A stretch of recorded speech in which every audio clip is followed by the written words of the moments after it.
David Magaña por permitirnos el uso del púlpito en su iglesia en esta mañana de sábado. Que la bendición del Padre, la gracia de nuestro Señor Jesucristo y la comunión del Espíritu sea con cada uno de ustedes en esta hora. Agradecemos al Señor esta oportunidad que tenemos de compartir el mensaje de la palabra de Dios. Cada vez que nos reunimos para adorar a Dios es una oportunidad única, irrepetible, y lo que el Espíritu Santo tiene que decirnos también es de una importancia insoslayable. Tenemos que prestar atención, atentos a la palabra, como nos dice la Biblia, constantes en la oración y una vez confirmado el mensaje, salir para que el mundo también lo sepa. Nos alegró mucho saber que por estos lados pues tenemos un compatriota. Dios te bendiga, mi hermano.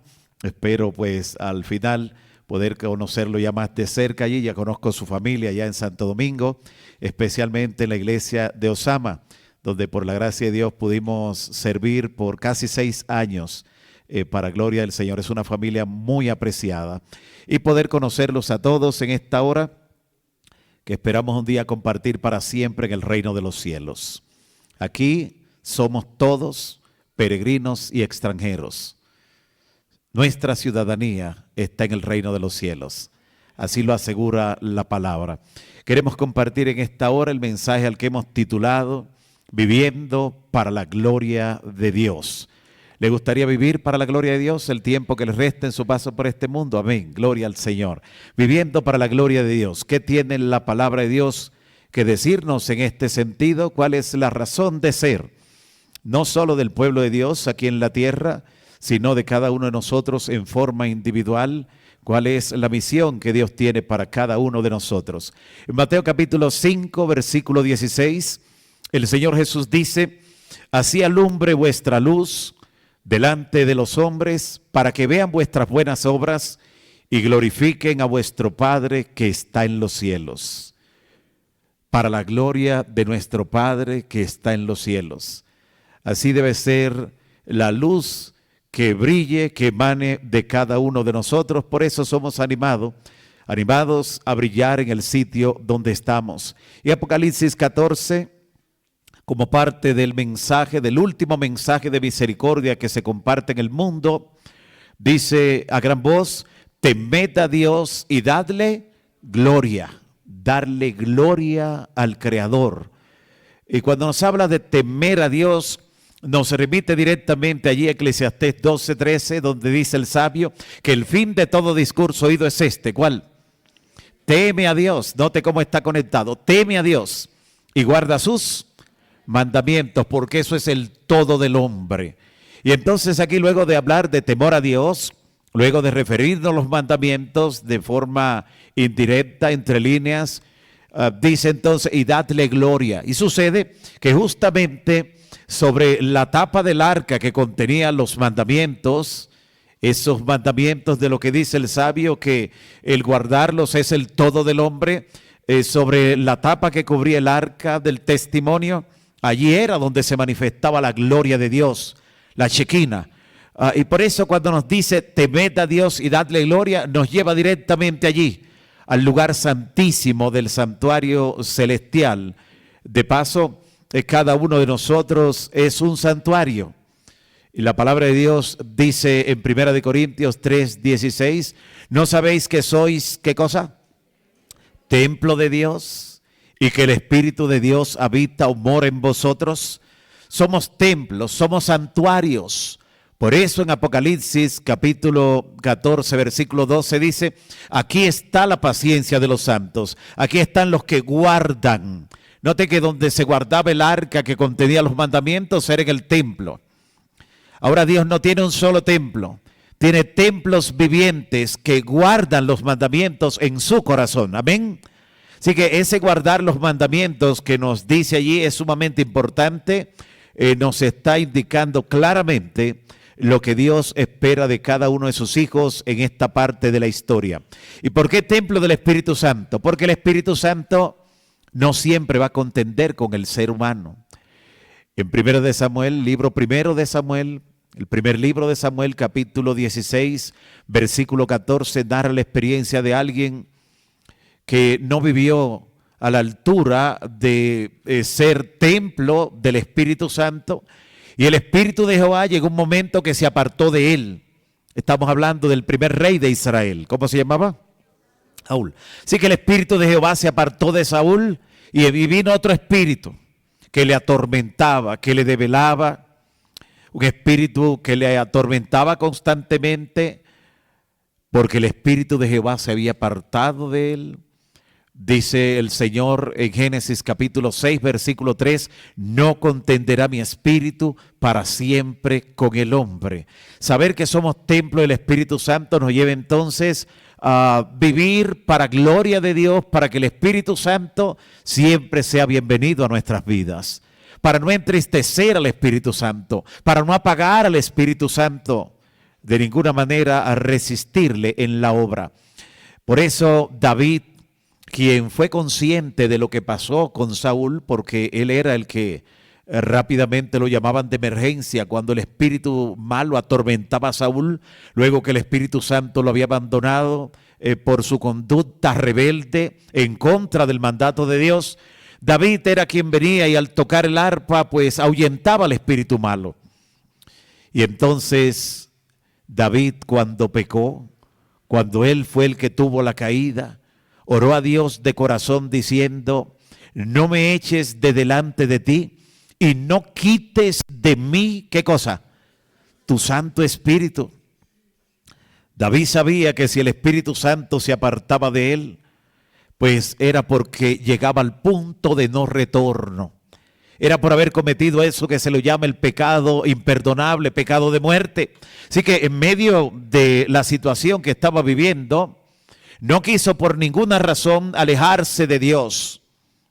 Sí, era consciente de que había pecado, había caído, pero sabía que en Dios había gracia abundante, que donde abunda el pecado, sobreabunda, ¿qué cosa? Pero eso es cuando vamos en busca de la gracia. Podemos hasta el día de hoy acercarnos confiadamente al trono de la gracia para hallar gracia y oportuno socorro. David oraba diciendo, no me eches de delante de ti y no quites de mí tu Santo Espíritu. Una oración muy solemne. En Lucas 11 se nos aconseja lo siguiente, hablando Jesús dice, mirad pues, no suceda que la luz que en ti hay sea, ¿qué cosa? Tinieblas. Ya nos ha dicho, así alumbre vuestra luz, pero que lo que esté emitiendo tu vida como creyente no sea tinieblas. Que la luz que en ti hay no sea tinieblas. En el libro Joya de los Testimonios, tomo 3, encontramos en la página 272 la siguiente cita.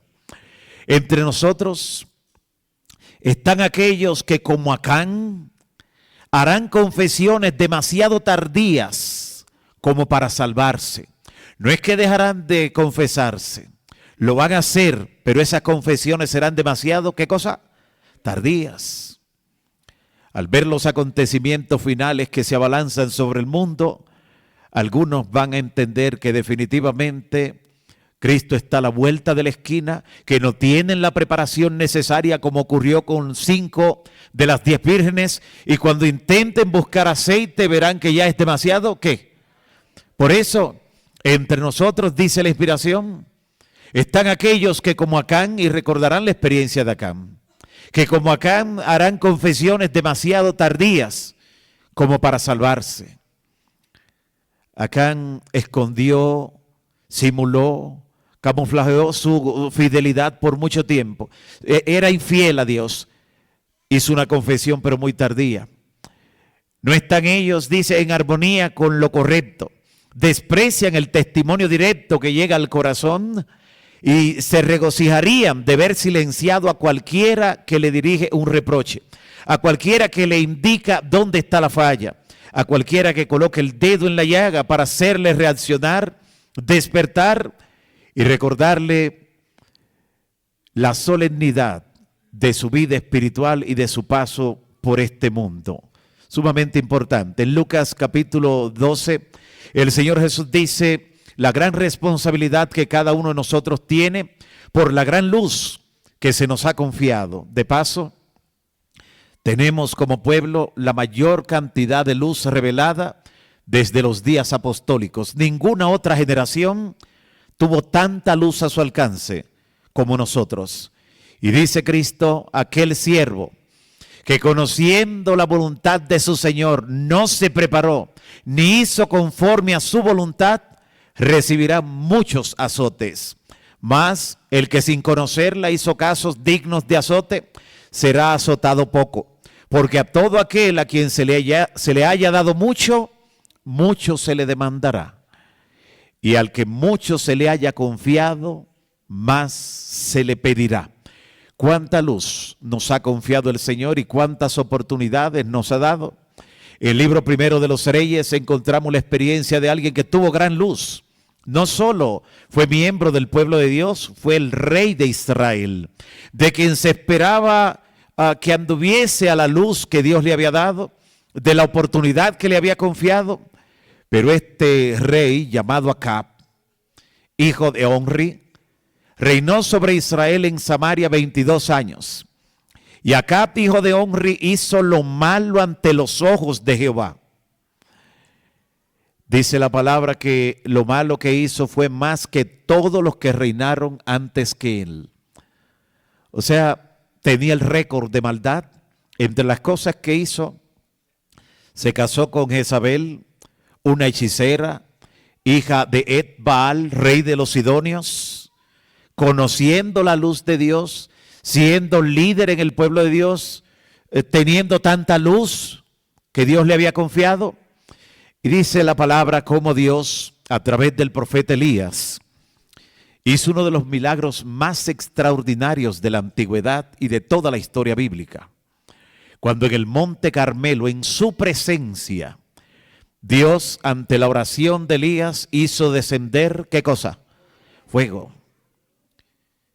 Y el pueblo entero comenzó a gritar, Jehová es Dios, Jehová es Dios. Mientras que Acab, que estaba allí, y por quien el milagro de manera especial se había realizado, porque muchas veces ocurren cosas extraordinarias en nuestro medio, y aunque todo el mundo es impresionado, impresionada, hay alguien para quien Dios está enviando el milagro, alguien a quien Dios quiere despertar porque está llegando su última oportunidad. Y era el caso del rey Acab. Y en vez de arrepentirse como gran parte del pueblo al ver ese gran milagro, la palabra de Dios dice que el rey Acab salió huyendo, inmediatamente fue donde Jezabel y le contó cómo Elías había hecho quedar mal a sus profetas y cómo los estaba eliminando junto al arroyo Cedrón, con el pueblo, con la ayuda del pueblo, claro. No se arrepintió y fue posiblemente la última oportunidad que tuvo. Rechazó el último rayo de luz que bajó del cielo con todo ese fuego. Rechazó el último rayo de luz que Dios envió tratando de conmover su corazón. Se olvidó de que el Señor ha dicho que su espíritu no contenderá para siempre con el hombre. Y entonces dice la palabra cómo llega el desenlace para este hombre. Libro primero de los Reyes, capítulo 22, cuando el rey llama a Josafat, que estaba reinando en Judá, y lo convida a una guerra. El rey Josafat pidió que primero consultaran al Señor. Eran amigos, pero no se parecían. El rey Josafat, como usted conoce la historia sagrada, era un hombre que siempre buscaba la dirección divina. Y dijo, no iré a la guerra si no consultamos primero al Señor. Y aunque aparecieron unos falsos profetas que estaban a sueldo al servicio de Acab, él dijo, yo quiero un profeta de Jehová, de verdad. Y allí apareció Micaías o Miqueas. Y cuando lo consultaron, Micaías respondió, vive Jehová, que lo que Jehová me hablare, eso, ¿qué cosa? Eso diré. Porque recibió amenaza de parte del rey Acab. Parte de lo que Acab realizaba callando la voz del Espíritu era amenazar a los profetas verdaderos y decirle, cuidado con decirme algo que yo no quiera oír. Solo cosas agradables. Y él dijo, vive Jehová, que lo que Jehová me hablare, eso diré. Y eso dijo, noten lo que dice. Entonces él dijo, oye pues palabra de Jehová. Y él describe ahora la visión que tuvo, impresionante. Yo vi a Jehová sentado en su trono y todo el ejército de los cielos estaba junto a él. Había una reunión en el cielo y estaba repartida una parte a la derecha y ¿qué cosa? Y otra parte a la izquierda. Y Jehová dijo, encabezando la reunión, ¿quién inducirá a quién? A Acab, para que suba y ¿qué? Y caiga en Ramot de Galaad. Y uno decía de una manera y otro decía de otra. Habían diferentes opiniones. Pero lo que me llama la atención es la razón de esa reunión en el cielo.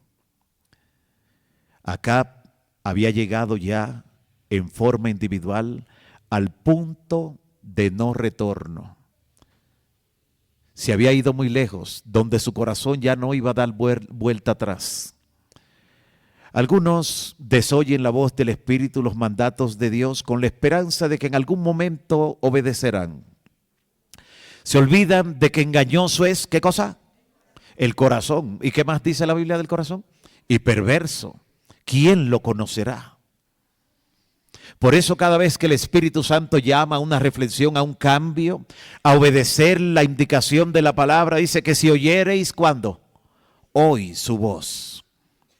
Porque el corazón es engañoso y ante el rechazo continuo del mensaje de Dios, de la impresión del Espíritu, el corazón se va encalleciendo, el corazón y la conciencia se van cauterizando y ya no responden, se insensibiliza al toque divino. No solo resiste al Espíritu Santo, lo entristece y lo apaga, como dice la palabra. Ahí había llegado el rey Acab. Y cuando una persona que tiene tanta luz como este miembro del pueblo de Dios en la antigüedad ha rechazado tantos llamados de Dios para poner su vida en armonía con la voluntad de Dios, ya no queda más sacrificio para él. Ha rechazado todos los llamados, todas las invitaciones, la voz profética, y ya en la tierra, como ya él mismo no se va a arrepentir porque llegó al punto de no retorno, ya él lo que sirve es como un obstáculo para que alguien más pueda salvarse. Él no se va a salvar, pero puede servir de tropiezo a alguien que sí puede accesar a la salvación. Así que por eso el cielo se reúne ahora y decide quitar ese obstáculo de la tierra. Y es impresionante ver cómo todo el cielo está dispuesto a empeñar todos los recursos para salvar a una persona. De tal manera amó Dios al mundo, que entregó lo más preciado, dio a su Hijo unigénito, para que todo aquel que en él cree no se pierda, mas tenga. Pero cuando alguien rechaza de manera consuetudinaria, constante, el llamado del Espíritu Santo, ese Espíritu que no va a estar contendiendo con el hombre para siempre, la oferta de salvación es ilimitada porque es para que todo aquel que en él cree no se pierda. Es ilimitada en cuanto al alcance, pero la oferta de salvación es limitada en cuanto al tiempo que dura la oferta. Porque un día la puerta se ha de cerrar. La gracia concluye. Y así como un día ocurrirá en forma corporativa, en forma general en el mundo, en forma individual alguien puede concluir, alguien puede ir más allá del punto de no retorno por rechazar en forma constante y ya no sentir ningún pesar por lo malo que hace o por la posición incorrecta en que está viviendo. Y por eso el Señor hizo la pregunta, ya llegó el momento, ¿quién inducirá? Está esperando ideas y uno dice una cosa y otro dice otra, pero ante esa pregunta, dice el versículo 21, que salió un espíritu y se puso delante de Jehová y dijo, yo le induciré. O sea, yo puedo hacer ese trabajo. Y Jehová le dijo, ¿de qué manera? ¿Cuál es el plan? ¿Cómo lo vas a lograr? Y él dijo, yo saldré y seré espíritu de mentira en boca de todos sus profetas. Eso que él tiene pagado a sueldo, que son falsos profetas. Y él le dijo, ¿le inducirás? Y aún lo conseguirás. Ve pues y hazlo así. ¿Sabe lo que nos recuerda ese texto? un texto que aparece en el libro, bueno, en la segunda carta del apóstol Pablo a los tesalonicenses, en el capítulo 2, donde habla acerca de que cuando aparezca ese hombre de pecado, el hijo de perdición, en la parte final de la historia, que engañará prácticamente todo el mundo que haya resistido la verdad, dice el apóstol Pablo, por cuanto no recibieron el amor de Dios para ser salvos, por cuanto no recibieron el amor de la verdad para ser salvos, por tanto Dios les envía un espíritu de error para que crean a la mentira, por cuanto no aceptaron la verdad. O sea, es como no quieren la verdad, la han rechazado hasta la saciedad, pues si quieren el error, aquí está, se les respeta su decisión y la tienen en abundancia. De paso, el enemigo, en cumplimiento de esa profecía, donde Satanás se va a manifestar imitando la venida de Cristo, lo que va a provocar una conversión del mundo completo, de todos los que han rechazado la verdad hasta ese momento. Hoy el mundo tiene una tendencia al escepticismo, a la incredulidad. Para muchos ser ateo es una moda. Lo dicen con la frente muy en alto, que son ateos, que son escépticos, algunos agnósticos. Y lo dicen así, como que están en algo superior a lo que es el cristianismo, a lo que es la verdad. Así lo dicen con ese aire. Saben que el lema del ateísmo, del agnosticismo es que no creen porque no ven. Para ellos es ver, ¿para qué? Para creer. Y lo que no pueden ver, lo que no se le puede mostrar, o sea, para ellos el ingrediente fe no existe. Y es lamentable porque sin fe, ¿qué? Es imposible agradar a Dios. Ahora, ellos quieren ver y Satanás le va a mostrar. Ellos quieren ver y Satanás le va a mostrar. Y no estarán preparados para ver lo que van a ver.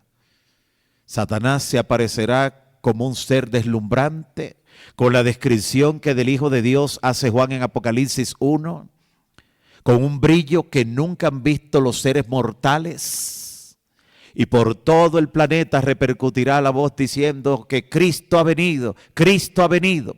Los únicos que se librarán del engaño son aquellos que hayan aceptado la verdad y estén firmes en Cristo Jesús. Pero el engaño será universal. Por eso al final el mundo entero estará convertido, la mayor parte del lado del error, pero estará convertido, no agnósticos, no escépticos, no ateos, todos van a estar creyendo en algo, pero los que no fueron protegidos por la verdad caerán en el engaño. Por eso en el Salmo 91, un salmo escrito para el tiempo de angustia, dice que escudo y adarga es la verdad de Dios es un escudo, alabado sea el Señor. En ese tiempo se cumplirá que el que habite al abrigo del Altísimo, caerán 1000 y 10,000 a tu lado, pero a ti ni plaga tocará tu morada. Alabado sea el nombre del Señor. Noten entonces por qué ocurre todo esto que estamos mirando aquí. Alguien que ha rechazado la verdad de esa manera, ya concluye su tiempo de gracia también, y ya llega el momento que debe ser quitado de en medio para que no sirva de tropiezo a alguien que sí va a aceptar la verdad. Y entonces aquí viene la descripción de cómo se ejecutó todo. Subió pues el rey de Israel, Acab, con el rey de Judá llamado Josafat.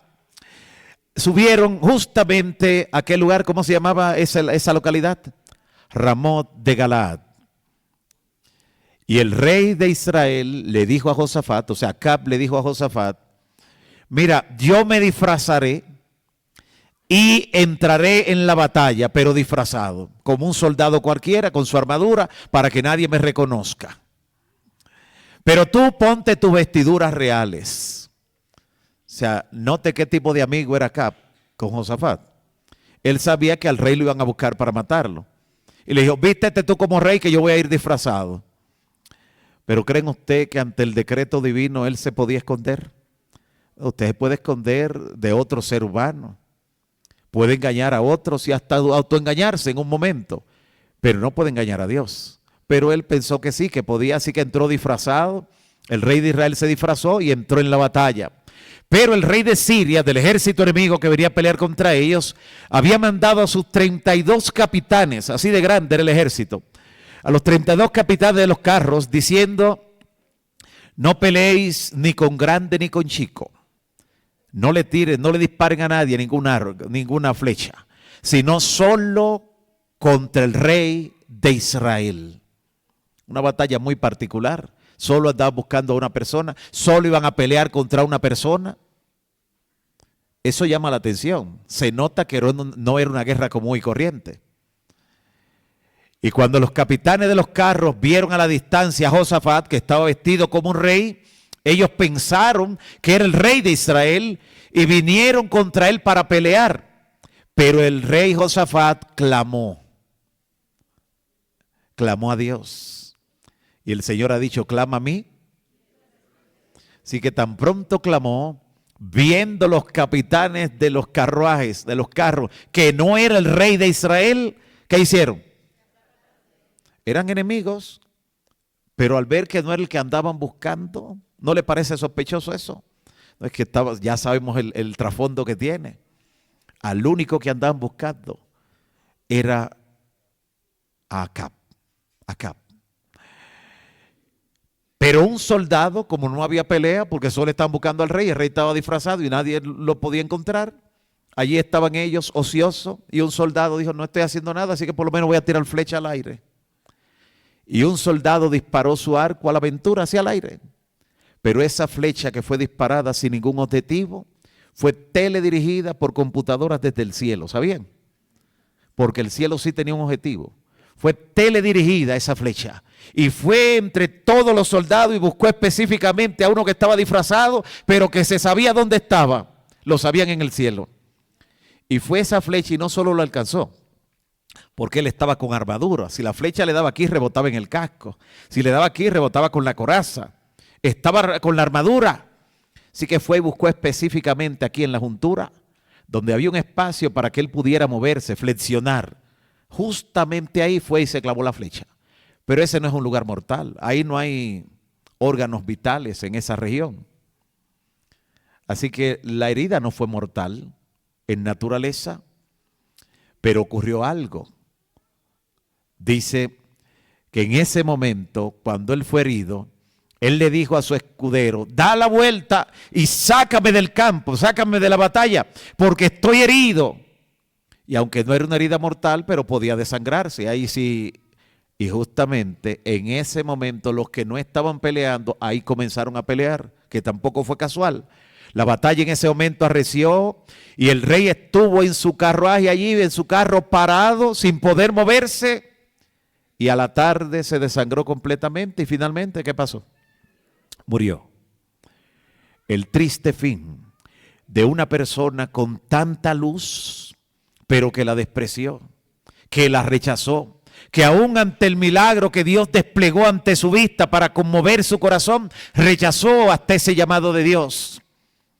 Qué triste el fin de alguien que, conociendo y teniendo tanta luz, permanece en tinieblas por su actitud y rechazando el llamado divino. En el libro Patriarcas y Profetas, página 135, hay una declaración muy solemne, donde la mensajera del Señor dice: cada día, noten con qué frecuencia, cada día termina, ¿qué? El tiempo de gracia, ¿para cuánto? Para algunos. Y cada hora, note cómo aumentó la frecuencia ahora, y cada hora algunos van más allá del alcance ¿de qué? De la misericordia.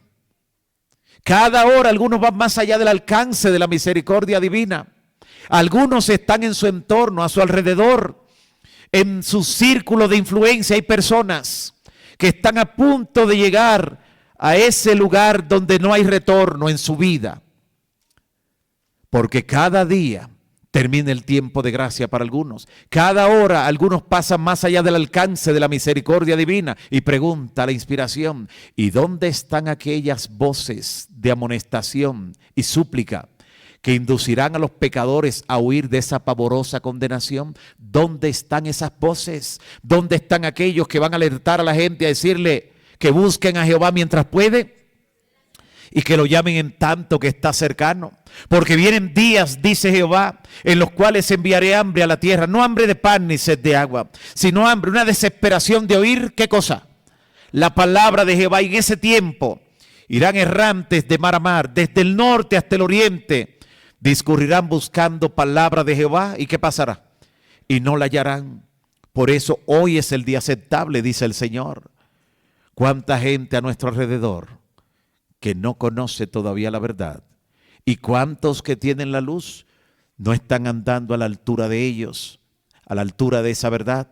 Por lo cual, como dice el Espíritu Santo, si oyereis, ¿cuándo? Hoy su voz, no endurezcáis vuestros corazones. En Isaías 60 nos anima diciendo, levántate, ¿y qué cosa? Resplandece, porque ha venido tu luz, y la gloria de Jehová ha nacido sobre ti. Porque aquí que tinieblas cubrirán la tierra un día, lo sabemos, y oscuridad las naciones, mas sobre ti nacerá Jehová, y sobre ti será vista su gloria. En el libro deseado de todas las gentes nos recuerda que son muchos los que necesitan allá afuera el ministerio de corazones cristianos amantes. Muchos han descendido a la ruina cuando podrían haber sido salvados si tan solo sus vecinos, hombres y mujeres comunes, hubieran hecho algún esfuerzo personal en su favor, diciéndole una palabra de aliento, una palabra de esperanza, compartiéndole una literatura, una revista, un libro. Muchos están aguardando a que se les hable personalmente. Así como hay miles de personas que rechazarán el mensaje cuando usted se lo lleve, hay miles, tal vez millones, que solo están esperando que usted vaya y toque su puerta, que usted vaya y le presente la verdad. Y se sorprenderá cuando muchos le digan que ya Dios le había presentado hasta su rostro de que usted le iba a llevar el mensaje de salvación.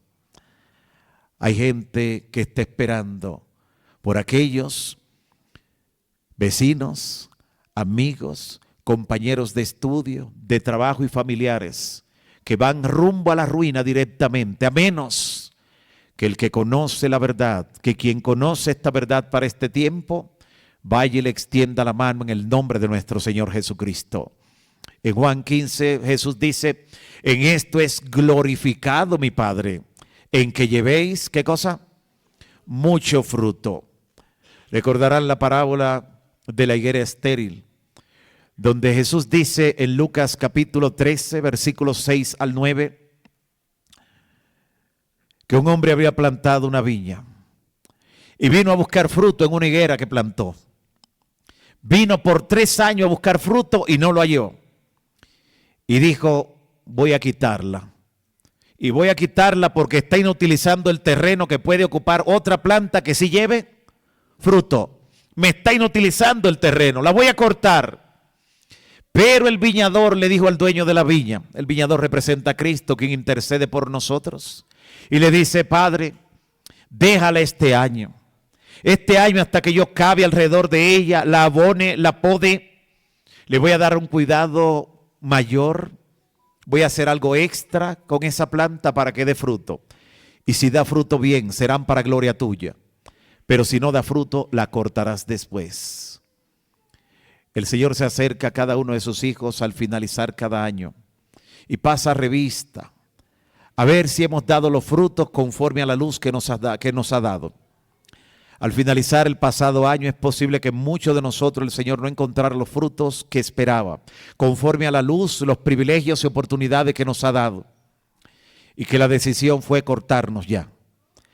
Pero Cristo intercedió por ti y por mí, alabado sea su nombre, y pidió que se nos concediera este año más de gracia, y que este año enviaría mensajes como nunca antes, que el Espíritu Santo haría cosas especiales en nuestra vida para impresionarnos, para que demos los frutos que Él está esperando, y que si lo damos serán para gloria de Él, pero si no lo damos seremos cortados.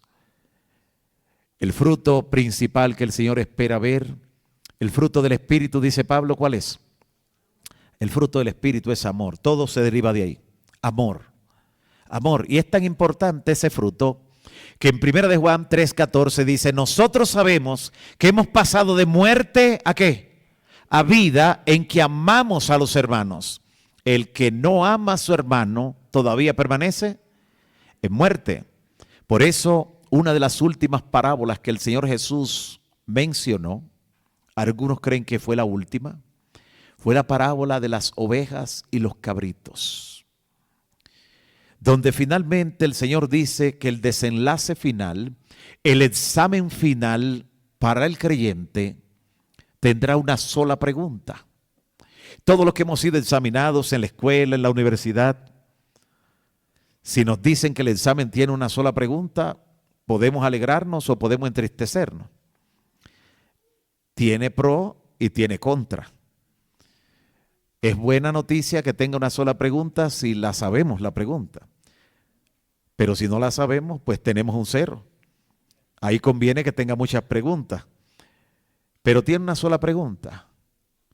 Y la pregunta tiene que ver con lo que Jesús un día también cuestionó a Pedro cuando lo restituyó. Le dijo, Simón, hijo de Jonás, ¿me qué? Solo le hizo esa pregunta, aunque se la repitió, pero solo le hizo esa pregunta.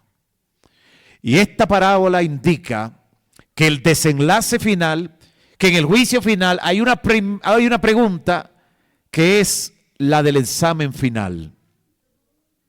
Una pregunta. Y entonces allí Jesús dice que pondrá una parte a la derecha y otra parte, así como lo que vimos que pasó en el cielo, una parte a la derecha y otra a la izquierda. Pondrá las ovejas a su derecha y le dirá, venid benditos de mi Padre, heredad del reino preparado para vosotros desde la fundación del mundo. ¿Por qué? Porque amaron. Se resume en eso. Tuve hambre, estuve en la cárcel, en los hospitales y fueron a verme, estuve en necesidad y me cubrieron. O sea, en una palabra, porque amaron al prójimo.